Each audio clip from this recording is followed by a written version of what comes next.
Hi everyone, welcome to this episode of Learning with Human Kinetics.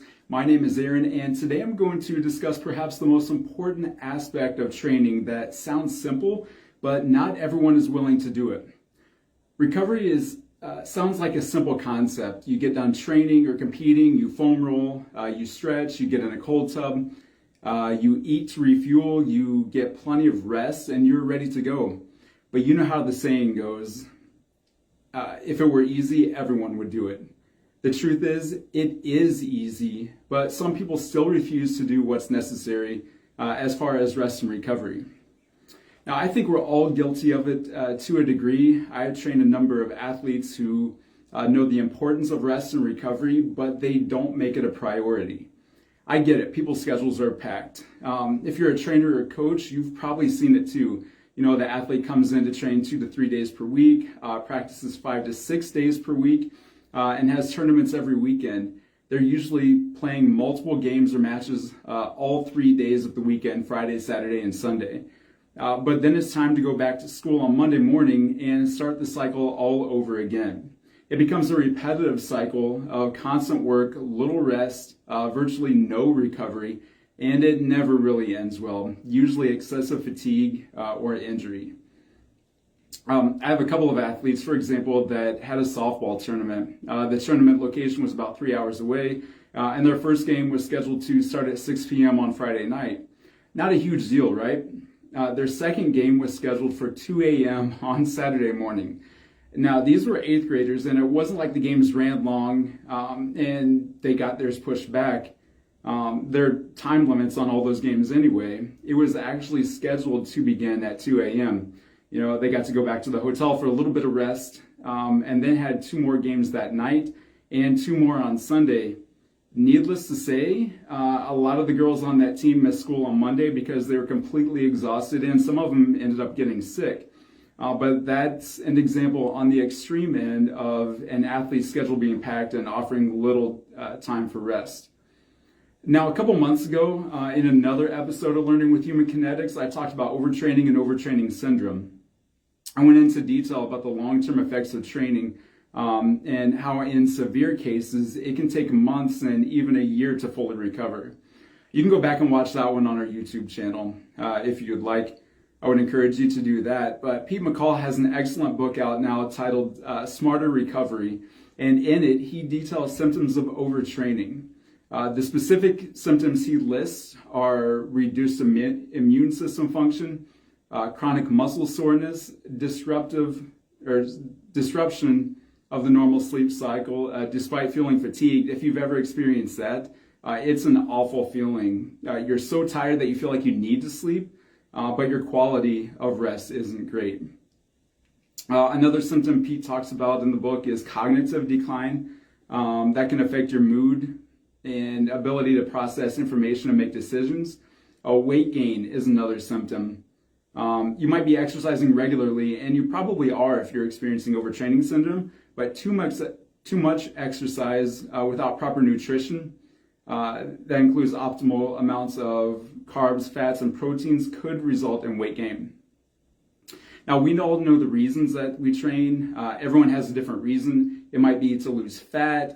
It might be to build muscle. You might focus solely on gaining strength. Maybe it's cardio health or to prevent or reduce the risk of certain disease states. Everyone has the reason why they train, or at least why they should train. The question is, I guess I should say, the question that isn't talked about as much is what happens when we train. When we train, we disrupt homeostasis. Now, I can hear some of you say, what in the world is homeostasis? A lot of the others of you probably already know what that is, but homeostasis is the state where our body lives. It's defined as a self-regulating process that helps our body maintain internal stability despite what is going on in or around it. An example of that is body temperature regulation. So if you're outside, if we get too cold, we might shiver to try to heat our body up a little bit. Or if we are too hot, we'll end up sweating to cool ourselves down. Now, blood sugar regulation is another. So when we exercise, of course, our blood pressure increases, our body temperature increases, our blood sugar is altered. In other words, like I said, homeostasis is disrupted. all kinds of things are happening to our bodies that wouldn't normally happen if it wasn't stressed. Our bodies return to homeostasis, though, during the recovery process. Now, during the recovery process, muscles and physiological symptoms adapt to the exercises or physical activity we are doing. After exercise or physical activity, as the body returns to homeostasis, our muscles adapt and grow. Now, you've probably heard that you don't build muscle in the gym, you build muscle while you sleep. Now, to a degree, that is what this means. Your body's returning to homeostasis and resting to be able to take advantage of the work that you put in. Now, before we go too much further, we should establish types or times of recovery. As it relates to exercise or physical activity, the three that I'll introduce are inter-exercise recovery, post-exercise recovery, and delayed recovery. Inter-exercise recovery relates to bioenergetics and your ability to use available substrates as energy during your workout. The rate of recovery is specifically affected by adenosine triphosphate, or ATP, phosphocreatine, and glycogen. Now, this could mean either timing your nutrition prior to your workout or using supplements like creatine to maximize your phosphocreatine stores. Now, just a quick note there. I know creatine used to be demonized as this sort of taboo supplement, but at this point it's possibly the most researched supplement and considered completely safe for healthy individuals. Another strategy is consuming carbohydrate during your training session to make sure your body has enough energy to get you through. Now, post-exercise recovery is when you replenish your energy stores and begin tissue repair. It's important, but just because you start the process doesn't mean that you're going to see or feel the results immediately. There is, however, an immediate oxygen consumption that happens right after you exercise. You might have heard of this. It's called excess post-exercise oxygen consumption, or EPOC. At the beginning, I mentioned that homeostasis is disrupted during exercise or while you're competing. A degree of the physiological disturbance, meaning the intensity or volume, will play a big role in the duration of the EPOC. Now, ultimately, the time used to resynthesize ATP or phosphocreatine, replenish myoglobin and hemoglobin stores of oxygen, deal with elevated body temperature and physiological factors. Now, if you consume enough carbohydrate, glycogen can be restored pretty quickly, within 20 to 24 hours. If you don't consume enough carbs or your training session causes an excess amount of muscle damage, there could be a delay in the glycogen resynthesis rate, and that will take even longer to recover. Now, unfortunately, most athletes don't have 24 hours to recover before their next training session, practice, or competition, so nutrition becomes extremely important to make sure you're getting full recovery. Delayed recovery is the third type of recovery that I mentioned, also called long-term recovery, is usually related to the supercompensation effects of a well-designed periodization training plan. Now, if you structure your training properly, you can manipulate your training load and reduce your level of fatigue, but still make progress and improve over time. That's why you don't necessarily lift super heavy every day, week after week throughout the year. You should vary your intensity to make sure you aren't overtraining. Now, there are other factors that can impact recovery. It isn't only nutrition or properly periodized program. Whether we like it or not, age plays a role. Research supports the fact that older athletes and older people in general take longer to recover between training sessions or competitions. But let's be honest. Most of us don't need research to tell us that. I would say anecdotal evidence alone is proof enough. If you're 30 years old or older, you've probably felt it. If you're 40 or older or know someone who is, you've probably heard at some point them say, it was so much easier in my 20s. Now, we can joke about it, but it's true. As we age, just about everything feels tougher than it did in our teens and 20s. This is especially true during doing a lot of eccentric exercises or training sessions that result in a lot of muscle damage. This also means that older athletes or adults could be at an increased risk of injury, especially if they don't spend enough time recovering. We see a lot of this with pro athletes who have been playing a long time. They don't want to play a lot during the preseason. Maybe in sports like baseball and basketball, they take extra days off. In football, they try to get more rest during the week and set out of practices. Now, some fans see this as being lazy, but there is a legit reason that they could be taking longer to recover from their last game or training session. This has absolutely been the case of some of my adult Gent Pop clients. There have been plenty of times when I've wanted a client to come in, say, Monday and Wednesday or Tuesday and Thursday for the sake of my schedule, but found out that one day of rest just didn't do it for them. We would end up scheduling instead on like a Monday and Thursday or a Tuesday and Friday so that they could get that extra day of rest in between. Now, if you run into that situation, I would say cut them some slack. From experience, those clients come in much more refreshed and have better training sessions with 2 days of rest as opposed to one. One aspect of recovery that can't go unmentioned is travel. There's so many layers here that we could go over in terms of travel, but it's important because it affects both athletes and general populations. When you travel and do it frequently, it's going to eventually impact your recovery. Athletes travel all the time. Think about professional or collegiate athletes who have to travel across the country, maybe even for one game and then go back home. It isn't uncommon, especially in sports like baseball or basketball, where they might be playing in one city on a Friday and a different city 2 days later on Sunday afternoon. I want to say that most of the time when schedules are being made, the leagues do a pretty good job of at least cutting down travel time, even if the team has to travel to a different city.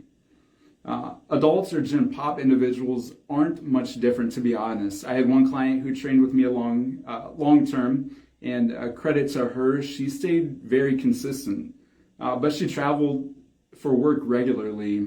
It wasn't too uncommon for her to come in and train on a Monday, drive to Louisville or Indianapolis on Tuesday, return home to train on Wednesday, and then spend Thursday through Saturday in 2 or 3 different cities. It'll eventually catch up to you, so rest and recovery days are very important. Now, some symptoms of jet lag are disturbed sleep patterns, getting tired during the day, reduced alertness, decreased mental and physical capacity, headaches from traveling to different time zones, and unfortunately even gastrointestinal issues could play a role. Mental fatigue can impact a person psychologically. It can cause mood swings, negative thoughts or attitudes, and even depression. So really try to control that mental fatigue when possible. That leads actually to the importance of sleep. Sleep is considered the best recovery tool available, and it's cheap, like we don't have to pay for it. It can help both physical and psychological recovery. Now, one of the reasons that it's so important is because in addition to playing a huge role in muscle repair, it also plays a role in cognitive function, immune function, metabolism, and mood. The role it plays in cognitive function is something a lot of us see on a daily basis. Now think about the last time you woke up super early, or at least felt like it was early because you didn't get enough rest. Then you go to school or work, and everything feels like a struggle. That's because your brain didn't get enough rest. See, when you sleep, your brain is essentially power washed so that you're refreshed and ready to go for the next day. Think about it this way. Sleep is kind of like a circuit board, if you want to think about it that way. If your brain doesn't work, not too many other things are going to work for you. Now, one big drawback to lack of sleep is slow reaction time. Now, for example, your normal reaction time, assuming you get 8 hours of sleep, is about 1/4 of a second. Now, if you get 6 hours of sleep, that's doubled. So what would take normally 1/4 of a second, that's going to take a full half second. So think about the less rest you get, the slower your reaction time is going to be. Now imagine playing a sport and having slower than usual reaction time. Take tennis, for example. If your reaction time is off because you haven't had enough sleep, you could be slower to the ball, and based on a split decision, you could end up making the wrong decision. we know how very important every point can be in a tennis match. What about football? If you have slow reaction time in football, it could be the difference in winning or losing, or even getting injured. Sleep also affects decision-making capabilities. The prefrontal cortex is involved in making good judgment decisions. So when you don't get enough sleep, the prefrontal cortex, gets impaired, and your emotional brain becomes overactive, which leads to errors and bad decisions. Now, maybe you aren't worried about being athletic or making quick decisions all the time, but whether your goal is strength gain, muscle gain, or fat loss, you need testosterone. When you are sleep deprived, your testosterone production goes down. Now, that could bring on a whole host of issues, but primarily for the sake of this discussion, lower testosterone typically means less energy and longer recovery time. In general, athletes tend to have poor quality and reduced quantity sleep. A research study conducted on both national and international athletes showed that they slept on average a little over 6.5 hours each night. Definitely below the recommended 8 hours. Some recommendations go as high as 10 hours of sleep. If you're a baseball fan, you might have heard Shohei Ohtani said that he requires up to 14 hours of sleep each day. One of the reasons athletes get such poor quality of sleep is because of stress related to an upcoming competition. Now, depending on the level, like I mentioned, travel can also play a role. Other factors are things like caffeine consumption. You need to time your caffeine consumption properly, muscle soreness, injury, and travel. Now, notice I mentioned muscle soreness contributes to poor sleep quality. So if you're sore, not only do you need to focus on recovery to get rid of the soreness, it's also important so that you can get a higher quality of sleep, which, like I just mentioned, will also help in recovery. So aside from sleep quality and quantity, you want to recover just so that you're able to compete and feel great when it's time to train in your next session. Some views suggest actually that fatigue and inflammation and soreness are an important part of the training process, and recovery might actually inhibit training adaptations. I haven't seen a lot of that personally, but the opposing view is that by reducing fatigue and inflammation, you'll obviously see much improved quality of training, and you'll end up getting better results over time. So some additional recovery methods will include things like hydrotherapy or cold water immersion, cryotherapy. You can use compression garments, stretching after a training session, foam rolling, and massage guns are pretty popular right now too. So there's so much more that could be said about recovery, especially when talking about recovery methods. But today I wanted to give you a bit of information about why recovery is needed and some of the reasons people might need to take a look at certain considerations when assessing their recovery and how much recovery they need. I would encourage you to take a look at books like Smarter Recovery by Pete McCall, like I mentioned earlier. And for that matter, his book Ageless Intensity would be a great one to check out for that age factor that I mentioned. I mentioned earlier, actually I didn't mention earlier, but I pulled some information from High Performance Training for Sports that has a lot of great information in it, and a brand new one that you should check out, Scientific Foundations and Practical Applications of Periodization. It's a long title, but a ton of great information in that, so take a look at that when that becomes available as well. As always, please follow and subscribe to our YouTube channel where you can find even more great information from other episodes of Learning with Human Kinetics, as well as author talk interviews and trainer talk episodes. Also, subscribe to our newsletters and stay updated on current news and information and new releases. And follow our various social media pages on Instagram, Facebook, TikTok, and X. I will say if you have topic suggestions or subject areas that you would like to hear more about, leave them in the comments or send us a message. We want to hear from you. Our goal and mission is to educate and give you the information that you're looking for. So as for today, thanks for spending some time with me to learn a little more about recovery. I hope you found something to take with you, and until next time, stay strong.